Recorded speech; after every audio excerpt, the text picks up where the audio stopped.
Hey guys, welcome back to Elevated Soul.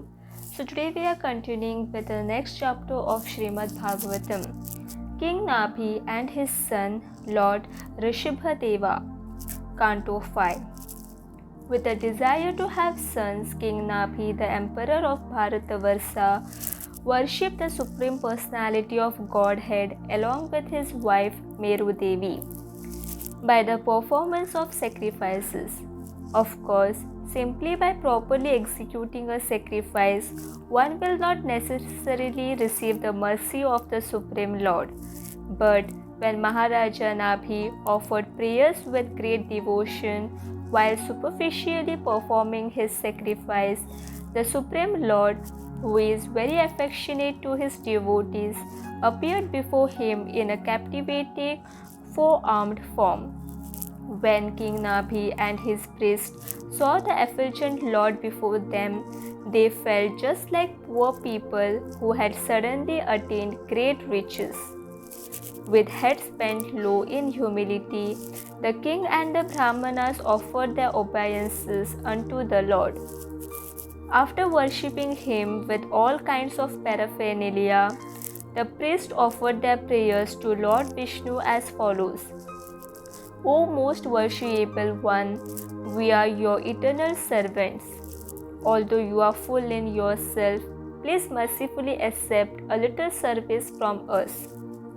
My dear Lord, you are complete in all respects and you become very satisfied when your devotees glorify you with faltering voices while offering tulsi leaves, a little water, and newly grown grass.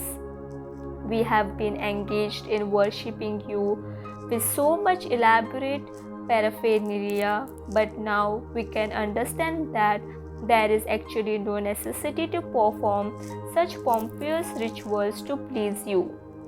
Factually, you do not need these sacrificial arrangements, they are merely by our own creative gain. My dear Lord, you have appeared here just like a person soliciting worship, but in actuality, you have mercifully come here to serve our purpose. Out of ignorance, we have certainly not worshipped you properly, and yet, just by allowing yourself to be seen here, you have bestowed upon us the most valuable benediction. Here is King Nābhi, whose ultimate goal in life is to have a son just like you. In this way, he is like a person who has approached a very rich man to beg for a handful of grain, and thus we are ashamed for having performed this sacrifice. By inviting you to come here for such an insignificant and materialistic purpose, we have certainly committed a great offense at your lotus feet. Since you are very merciful, please excuse us for having disturbed you out of ignorance. The Lord was very pleased with the prayers of the sacrificial priests, who were all great devotees. He replied, O great sages, who are very truthful, you have prayed that King Nābhi may have a son like me, but this is very difficult because I am one without a second. I consider the Brahmanas to be my very mouth, however, and so your word should not prove false.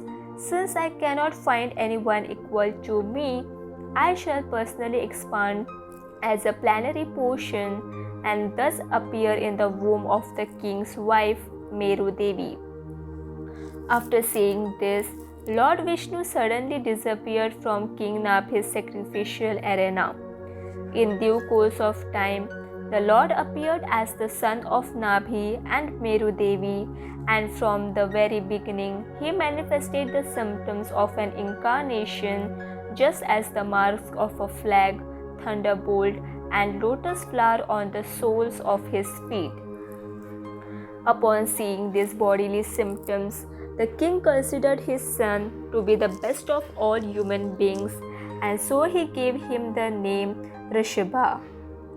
As Lord Rsabhadeva's transcendental qualities developed day by day, the Brahmanas ministers, and citizens in general became very eager to have him appointed as the ruler of the earth.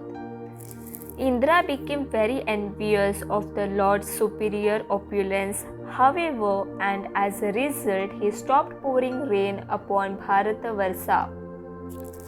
Knowing Indra's mind, Rsabhadeva, the master of all mystic power, smiled slightly. Then, by employing his Yogamaya potency, he profusely poured water upon his kingdom, which was known as Ajanabha at that time. By the influence of that same Yogamaya, King Nābhi always overwhelmed with parental feelings. Thus, in a voice that faltered due to great ecstasy, he would sometimes address Rsabhadeva, "My dear son, my darling." Because the Lord so kindly dealt with everyone just like an ordinary human being, King Nābhi was able to raise his transcendental son with great affection. When Maharaja Nābhi saw how Rsabhadeva had grown up and was greatly loved by all, he enthroned him as the emperor of the world. Thereafter, the king and his wife Meru Devi retired to Badarikashrama so that they could engage in the performance of austerities. With full concentration, Maharaja Nābhi worshipped the Supreme Personality of Godhead, and in due course of time, he became elevated to the spiritual world. After the departure of his parents, Rsabhadeva desired to set the perfect example so that he could teach others, and so he first of all accepted a life of brahmacharya by going to live at a Gurukula. After the completion of his education, he gave gifts of Guru Dakshina to his spiritual masters and then married Jayanti, who was given to him by the king of heaven, Indra. While carrying out householder life in an exemplary manner, Lord Rsabhadeva begot 100 very powerful and qualified sons. The eldest son, Bharata, was a very exalted devotee, and later on this planet received the name Bharatavarsha in his honor. Maharaja Bharata and 9 other elder sons of Rsabhadeva were qualified as Kshatriyas.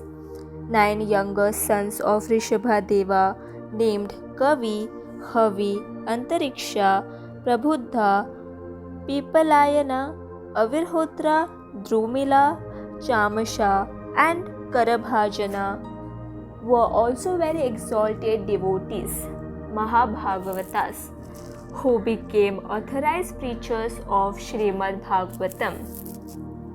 The 81 remaining sons of Lord Rsabhadeva became qualified Brahmanas who helped to initiate the path of Karma Kanda. In the course of time, the principles of Varnashrama had become neglected, and thus, even though he was the independent Supreme Lord, Rsabhadeva taught the ignorant public how to perform their duties. For this purpose, he maintained himself as a Kshatriya and thus showed how people could remain in household life and at the same time achieve perfection in dharma, artha, kama, and ultimately moksha. While always keeping himself under the direction of the Brahmanas, Lord Rsabhadeva performed various sacrifices 100 times, and by doing so he satisfied Lord Vishnu in all respects. Under Lord Rsabhadeva's rule, the citizens were so satisfied that they did not desire anything more than what they already had. Indeed, being so absorbed in affection for their king, they were not at all inclined to ask him for anything. Once, while touring the world along with his 100 sons, Lord Rsabhadeva reached Brahmavarta, where a great meeting of Brahmanas was being held. After hearing the discourses of the learned sages, Lord Rsabhadeva took the opportunity to instruct his sons within the hearing of all those assembled there, including innumerable ordinary citizens. Desiring to educate his sons so that they could rule the world perfectly in the future, Lord Rsabhadeva addressed them as follows. My dear boys, one who has achieved the rare human form of life should not work hard day and night simply for sense gratification, which is available even for the stool eaters, the dogs and hogs. One should accept a life of austerity so that he can elevate himself to the platform of pure devotional service to the Lord and thus experience unending happiness. One can attain liberation from material bondage only by rendering service to advanced devotees. For others who are not interested in liberation, the path to hell is easily traversed by associating with people who are fond of women and sexual pleasure. When a person considers sense gratification to be the principal aim of his existence, he becomes mad after materialistic life and thus engages in all kinds of sinful activities. He does not know that he has received his present miserable material body due to his past misdeeds. He cannot understand how it is not good for him to continue the activities of sense gratification that will perpetually keep him in a material bondage.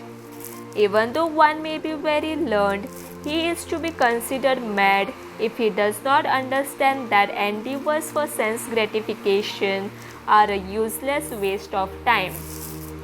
The attraction between male and female is the basic principle of material existence, and on the basis of this misconception, the hearts of the man and woman become bound together.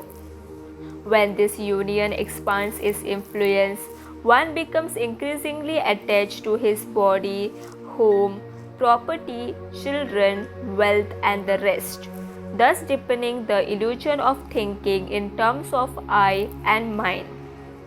Truthfully, as long as one does not inquire about self-realization, he is defeated in the mission of human life. My dear sons, you should accept an elevated Paramahamsa as your spiritual master as the means of surrendering unto me. The Supreme Personality of Godhead, under his direction, you should perform all kinds of austerities while executing devotional service unto the Supreme Lord. By the practice of Bhakti Yoga, you will become elevated to the highest stage of transcendental knowledge and thus understand that to receive the mercy of the Supreme Personality of Godhead is the actual aim of life. One who cannot deliver his dependents from the path of repeated birth and death should never become a spiritual master, a father or a mother, a husband or a worshipable demigod. The next part will be continued in the next video. Radhe Radhe.